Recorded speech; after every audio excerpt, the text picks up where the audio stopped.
कौन से? वही क्षतिचल पावक गंगन समीरा, उसे द्रवण शक्ति से निकले, क्रिया शक्ति से 10 इंद्रियां विकसित हुई और ज्ञान शक्ति से उसका मन विकसित हुआ। एक तो अहम वो हो गया जो कि करण रूप से हमारे अंदर विद्यमान है। दूसरा अहम जिसको कि हम कहते हैं कि मैं विद्वान हूं, मैं ब्राह्मण हूं, मैं क्षत्रिय हूं, हाँ, मैं धनवान हूं, ये दूसरा अहम पैदा तब होता है जब जीवात्मा प्रकृतिस्थ हो जाती, वो शरीर को स्वीकार कर लेती है कि मैं शरीर हूं, जबकि जीवात्मा शरीर नहीं। जबकि जीवात्मा शरीर नहीं है, शरीर से बिल्कुल अलग है, शरीर अलग, जीवात्मा बिल्कुल अलग। लेकिन प्रकृतिस्थ होते ही, शरीर में आते ही वो स्वीकार कर लेता है कि मैं शरीर हूं, और जैसे उसने स्वीकार किया मैं शरीर हूं, वो एक अहम पैदा हुआ, वो दूसरा अहम हुआ। और यही अहम जो होता है ये आदमी को चौपट कर देता है, यही मुक्त नहीं होने देता। कौन सा अहम? ये प्रकृतिस्थ अहम जो पैदा कर लेता है, और यही अहम मैं और मेरा पैदा करता। जब पूजा करने वाला निकल जाता है तब क्या होता है? दोनों मूर्तियां यहीं तो रह जाती हैं, मूर्तियां तो साथ जाती नहीं। जिस मूर्ति की पूजा कर रहे हैं वो भी यहीं रह जाती है, और जो मूर्ति पूजा कर रही वो भी यहीं रह जाती है। विचार करें थोड़ा सा, जो मूर्ति पूजा कर रही है वो भी यहीं रह गई, क्यों? यही तो होता है। और जिस मूर्ति की पूजा कर रहे हैं वो भी यहीं रह गई, दोनों मूर्तियां छूट गई यहीं। और मूर्ति पूजा करने वाला, ये तो मूर्ति माध्यम है, करने वाला तो कोई दूसरा है, पूजा करने जो पूजा करता वो चला गया। वो क्या साथ ले गया? अगर किसी ने जिंदगी में पूजा की, जैसा पूजा के विधान आजकल चल रहा है, पूजा का विधान व्यवस्था पूजा की, मैं आज वर्तमान की बात कर रहा हूं, जो आजकल पूजा की व्यवस्था चल रही है। हम आप जिस पूजा करने जाते हैं, अब चाहे वो संसारिक भाव लेके जाते हो, कुछ ना कुछ भाव उठता तभी तो जाते हैं पूजा करने।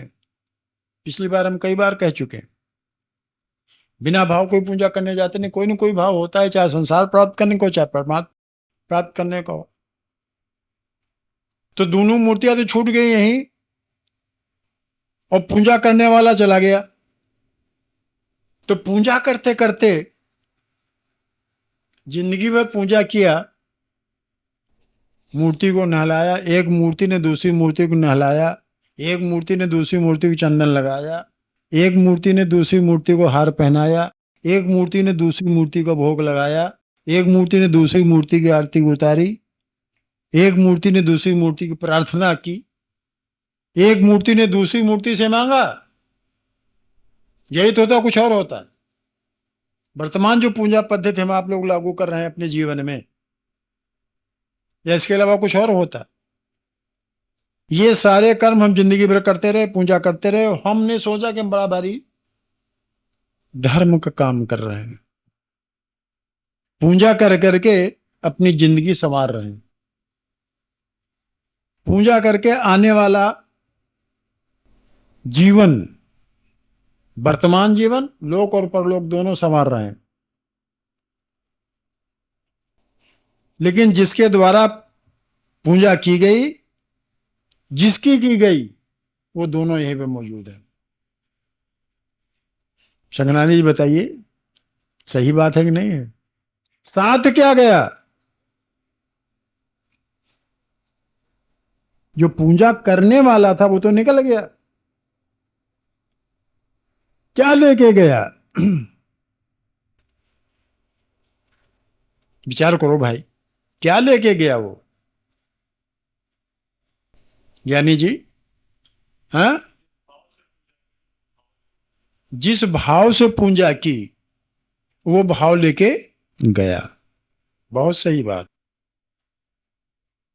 अब वो भाव भी बहुत बड़े होते हैं, अनेक अनेक अनेक प्रकार के भाव होते हैं। कभी कभी ऐसा होता है कि हमने तो बड़े भाव से पूजा की, हमने तो बड़े भाव से पूजा की, कहते हैं भाई बड़ी भावना से हम पूजा कर रहे हैं। लेकिन ऐसा होता है कि जब निकल जाता है तो बड़े बेभाव के पड़ते हैं, फिर वहां भावताओं नहीं देखा जाता। जहां निकल के जाता है वहां भाव नहीं देखा जाता, वहां कर्म देखे जाते हैं। पूजा तो हमने बड़े भाव से की मंदिर में जा करके,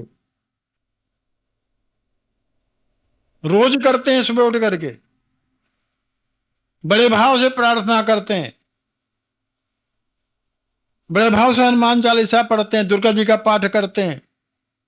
और थाली लेके चंदन आरती की तो मंदिर जाते हो तो घर में करते हैं, बड़े भाव से करते हैं। हम आप सब ध्यान दीजिएगा जो हम कह रहे हैं बात को। बड़े भाव से पूजा होती है। विभाव की पूजा नहीं करता। जब पूजा करने बैठता है ना, जाता है, चाहे जो भाव, चाहे संसारिक भाव लेके जाता हो, चाहे परमार्थिक भाव लेके जाता हो, भावना से रहता है। ये बिना भाव की पूजा हो ही नहीं सकती। भाव जो करता है उसके बाद वो कर्म क्या करता है दिन भर, ये देखो। भाव से कर्म बनते हैं।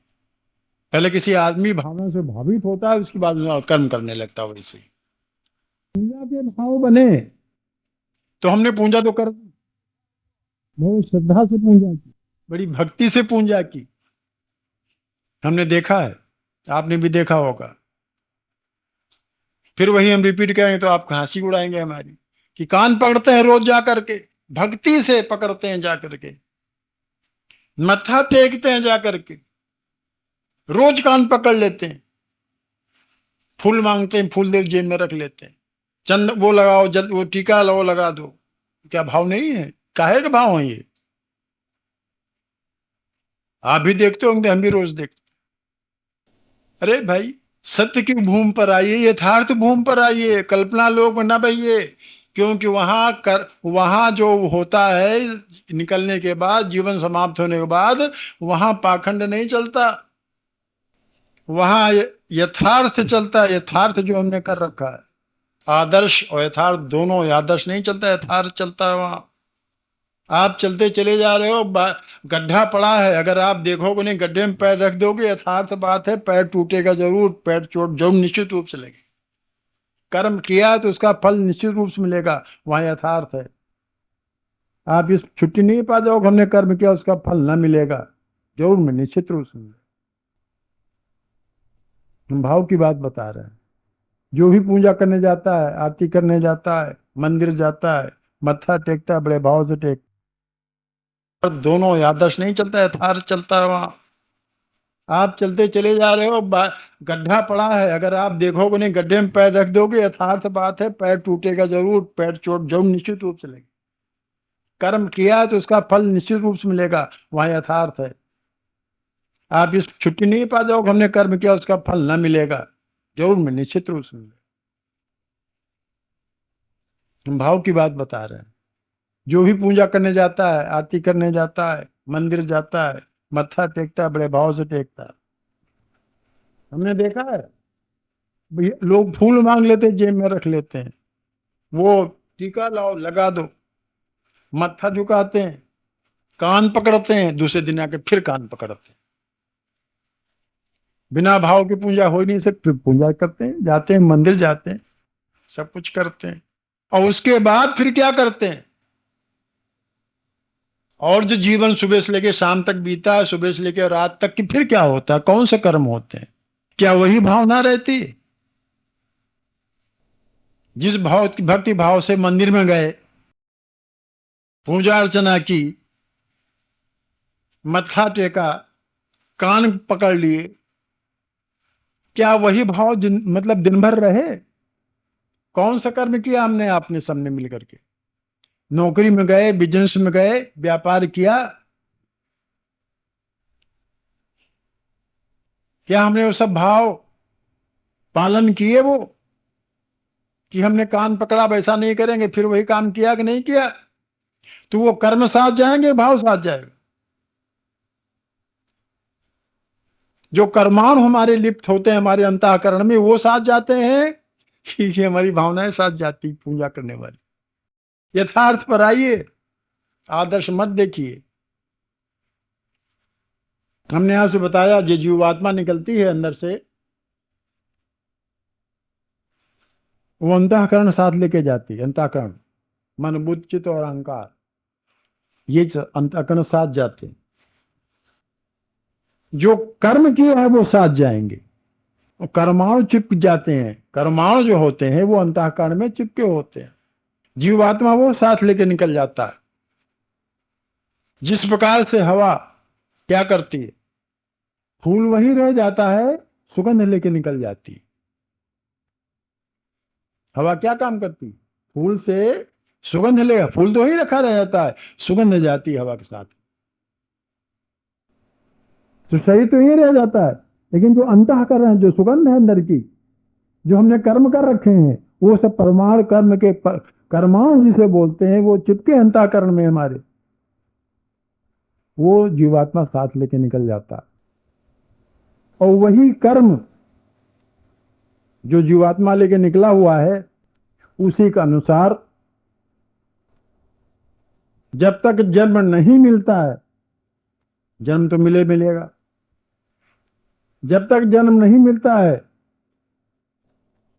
तब तक दुख और सुख या नरक या स्वर्ग जन्म से पहले वो भोगा करता है। और जन्म मिल गया तो उसी के अनुरूप ही जन्म मिलेगा। जो कर्म कर रखे हैं उसी परिवार में मिलेगा, उसी माता पिता को मिलेगा, माता पिता के यहाँ मिलेगा, उसी समाज में मिलेगा, उसी उन्हीं परिस्थितियों में मिलेगा कि जिसके अनुसार हमारा जीवन आगे आने वाला है। उसमें कोई रियायत कहीं कुछ नहीं।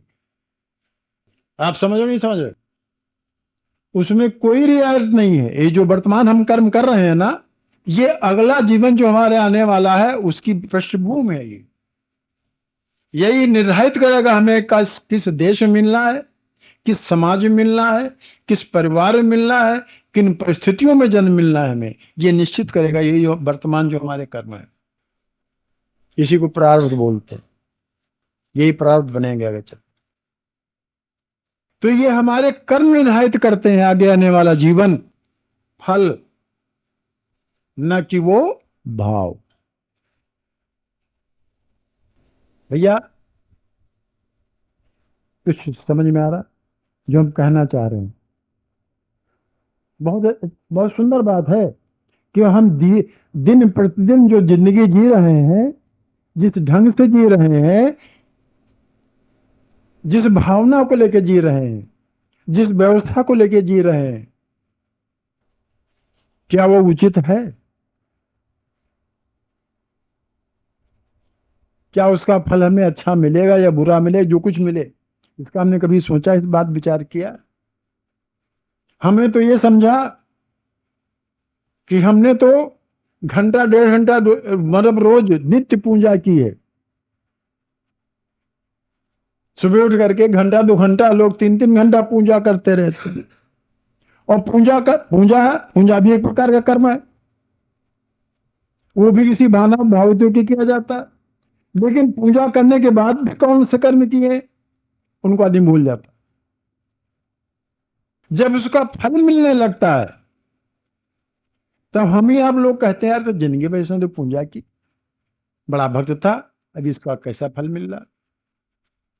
हम ही आप लोग कहते हैं कि तो बड़ा पुजारी आदमी, तो घंटे 2 घंटे बैठ के पूजा करता, और इसके फल देखो क्या मिल रहा। या हम कहते हैं तो कभी इसने पूजा नहीं की, ये तो बड़ा वैसा आदमी, लेकिन फल देखो कैसे मिल रहा। क्यों ऐसा कहते हैं? क्यों ऐसा होता है? इसलिए ऐसा होता है कि कर्म प्रधान है। हम जो लेके आए हुए हैं, प्रारब्ध लेके आए हैं, वो फलित हो रहा है। अब जो कर रहे हैं वो आगे फलित होगा। इस जीवन में भी हो सकता है। अगर तीव्रता है कर्मों में, तो अच्छे कर्मों की, पुण्य कर्मों की तीव्रता है, तो वो तीव्रता हमारी इस जीवन में भी फलित हो सकती है, नहीं तो प्रारब्ध भोग ही रहे। तो जीवन का यथार्थ ये है।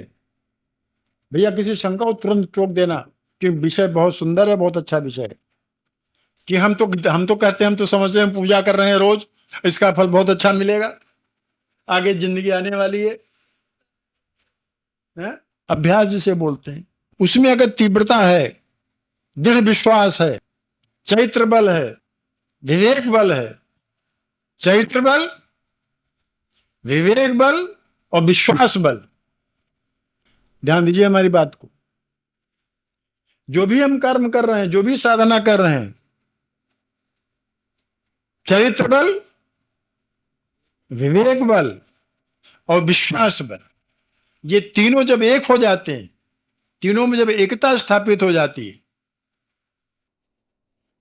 चैत्र बल तप, चैत्र बल तप, विवेक बल त्याग, विवेक बल त्याग और विश्वास बल समर्पण।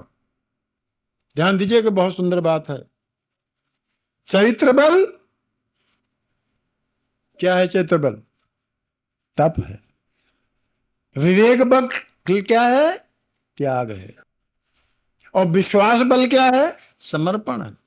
तप, त्याग और समर्पण, तप, त्याग और समर्पण, ये जब धारण कर लेता है आदमी, तप, त्याग और समर्पण तीनों एक लाइन में, तीनों में एकता, और उस समय जो अभ्यास होता है, ठीक है ना, वो जो है फल तक पहुंचा देता है, वो साध्य तक पहुंचा देता है। पूजा आप लाख करते रहिए, 2-3 घंटे पूजा लगा, 4-6 घंटे लगातार पूजा करिए सुबह उठ करके, और उसके बाद कर्म करना जो आरंभ करें। नौकरी, सुबह 2 घंटे पूजा की, नौकरी चले गए, सोचते हैं किससे कितना मार लें, किसका कितना नुकसान करके हमारी जेब में चला हुए। कर्म तो ये है, और पूजा 2 घंटे की। बिजनेस व्यापारी आदमी है, सोचता है जितना से जितना लाभ हमें मिल जाए, ग्राहक को जितना जाता बेवकूफ बना दिया जाए। क्यों भाई? तो कर्म तो हमने एक ही नहीं, मतलब पूजा तो 2 घंटे जरूर की, वो पूजा का भाव भी था हमारा, घुटने टेके, सर मत्था नंगाया, आरती की, सब कुछ किया, भाव उस वक्त बड़े अच्छे थे। लेकिन बाद में जो कर्म किए, तो फल कौन देगा? वो भाव या जो कर्म है? ये फल कौन देता है? कर्म फल देता। इसी से मैं कहता हूं बार बार कि यथार्थ पर आइए। यथार्थ क्या है हमारे जीवन का? ये दोनों मूर्तियां, एक मूर्ति पूजा जिसकी की और जिसने की, दोनों यही छूट जाएंगे, दोनों यही छूट जाएंगे। और जो करने वाला है, वो जिसने कर्म किए हैं, वो लेके साथ निकल जाएगा। जो अगला जन्म मिलेगा, जो अगला भोग मिलेगा, जो अगला फल मिलेगा, वो पूजा का फल नहीं होगा, वो हमारे कर्मों का फल। तो आप फिर ये प्रश्न करो, क्या पूजा न करें फिर? ये एक प्रश्न उठ जाएगा, तो क्या हम पूजा न करें?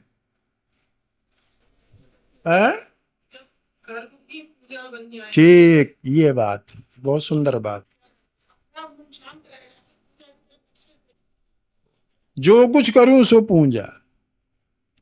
अगर ये भाव बन गया कि आप घंटे 2 घंटे भले भल मूर्ति के सामने पूजा न करें, आरती भले न उतारें, आप आरती नहीं उतारते, आरती मैंने दुख उतार, राम ने बताया, किसी का दुख उतारना मतलब होता है आरती उतारना। अगर आप आरती एक बार न उतारें और किसी का दुख उतार लें, कष्ट उठा लें, उसमें आप सहयोग देते हैं, आरती हो गई आप। कई बार हमने कहा, अगर आप मूर्ति को भले चंदन नहीं लगाते हैं, ठीक है ना, लेकिन अगर किसी दूसरी आत्मा को शीतलता प्रदान कर देते हैं, आपकी पूजा हो गई। आप भले भोग न लगाओ एक बार मूर्ति को, लेकिन अगर किसी भूखे को आप खिला देते हैं, तो पूजा हो गई। अगर आप मूर्ति के बाद नहीं भले भी ना नहलावें, लेकिन अगर आप किसी भूखे नंगे को आप नहला देते हैं तो पूजा हो गई है। एक पूजा 2 घंटे की हुई, एक पूजा 1 घंटे की हुई, एक पूजा सारी दिन की हुई। सही बात है, ये भी 99% सही बात है, आप सही कहती है। अगर मन में कोई भाव किसी के प्रति पूजा की इच्छा नहीं करेगी, दूसरे दिन पूजा क्या करनी है, मतलब वो पता नहीं क्यों हो जाता है इस बात का। और अगर किसी का पूजा सोच भी लिया तो पापी मन जो है ये कहेगा कि पूजा से उसका उद्धार करो, लेकिन होता नहीं है उद्धार। इसीलिए किसी संत ने जानते हो क्या कह दिया कि माला जपो न कर जपो और मुख से कहो न राम। यही भावना से प्रेरित होकर कहा किसी संत ने। यही जब भावना आ गई कि पूजा क्या है, दिन भर तो हमने पूजा की, तो अब मैं न माला जपाऊं और न कर जपाऊं, मुख से कहो न राम, मेरा सुमिरन हर करे मैं पायो विश्राम। स्वयं का निरीक्षण होता। बहुत सुंदर बात है, स्वयं का निरीक्षण बहुत पहले होना चाहिए। 24 घंटे भौतिक जगत में गया करते, तो जब हम पूजा के लिए होते तो हम अपने स्वयं का निरीक्षण करते हैं, भगवान पर पूजा करते हैं। हम अपने आप में अपने, जब लोग दूसरे के गुण दोष तो देख लेते हैं और अपने गुण दोष उनको दिखाई नहीं देते। लोग कहते हैं भाई अपने गुण दोष नहीं दिखाई देते, कहते हैं लोग कि अपने दोष अपने को दिखाई नहीं देते। क्यों भाई? जब दूसरे के गुण दोष देखने की योग्यता आप में है, क्यों भाई? दूसरे के गुण दोष देखने की योग्यता आप में है तो अपने गुण दोष देखने की योग्यता काम नहीं देती। आगे कहेंगे, यही कहेंगे आगे। अभी तो हम सिर्फ पूजा की बात छेड़ रहे हैं, अभी ध्यान की बात नहीं कही हमने। अभी वो बात आगे बताएंगे, आपने कहा वो भी आगे कहेंगे, भी आकर के वो आगे आने वाला वही प्रसंग है। अभी तो सिर्फ उस बात की चर्चा चल रही है जो सिर्फ एक मूर्ति दूसरे मूर्ति की पूजा करती है, इसकी बात अभी चर्चा चल। आपकी बात हमारे ध्यान में है। हम ये कहना चाह रहे हैं कि दोनों मूर्तियां ये छूट जाती हैं और पूजा करने वाला यहां से दफा हो जाए, चला जाता है। पूजा कर्म सारे यहीं छूट गए। जो कर्म हमने किए, अन्यथा जितने कर्म किए वो सब साथ चले गए। किसी शंका कोई हो तो बताओ अभी। इसको करना है, जिंदगी में आपको लागू करना है इस बात को, क्योंकि हमें अपना कल्याण चाहिए। हम जितने सब लोग यहाँ बैठे हैं चाहते हैं हमारा कल्याण हो, हमें शांति मिले, और शांति और कल्याण तभी मिलेगा जब हम यथार्थ भूमि पर आएंगे, तब। नहीं तो पाखंड करते रहे, कोई शांति हो कभी कल्याण हो ही नहीं सकता है। ठीक है ना? अच्छी बात है मूर्ति के सामने बैठना, अच्छी बात है पूजा करना। पूजा करने की आलोचना नहीं करता मैं, इन्हें संयोग में कहता पूजा न कोई नहीं कहता। पूजा करना अच्छी बात है। कई बार मैं कह चुका हूं कि का से कबूतर पहले कहना ही पड़ता, आ से अनार पहले करना ही पड़ता है, बाद में कबूतर और अनार दोनों छूट जाते। हमेशा नहीं बालक पकड़े रहता कि का से कबूतर और खा से खरगोश, आ से वो अनार और बड़े आ से आम। ये हमेशा नहीं कहता, ये तो सीखने की व्यवस्था है, सीखने की। उसके बाद सब छूट जाता है, आ ई रह जाता है, और काका गगा अंगा रहता है, कबूतर और ये सब अनार और इमली छूट जाता है। और ये आवश्यक है, इसीलिए बालक को पढ़ाते वक्त आ से अनार सिखाया जाता है, का से कबूतर सिखाया जाता है। अगर उन्हें सिखाया जाए तो बालक भूल जाए, पढ़े कैसे, कैसे पहचाने। लेकिन अगर का से कबूतर पकड़े रह जाए जिंदगी भर तो क्या करे, कुछ नहीं पढ़ पाएगा। इसी तरह से पूजा जो सुबह करते हैं ना हम बैठ करके, तो जिंदगी भर जो जिंदगी जीवन आने वाला है, सुबह 1 घंटे की पूजा और बाद में सारा दिन पूजा में ही रहें, क्योंकि हमने सुबह सीखा है कि आरती उतारना, कष्ट उतारना। सुबह हमने सीखा है कि स्वच्छ रहना, सब स्वच्छ रहना, दूसरे को स्वच्छता की शिक्षा देना। सुबह हमने सीखा अपने चंदन लगाना, दूसरे को शीतल रखना। सुबह हमने सीखा है खुद खाना, दूसरे का पेट भरना। सुबह हमने इसका अभ्यास किया है। कहते हैं लड़के साहब कहते नहीं, सुबह उठ करके सब सारा उधर निकल जाया करो,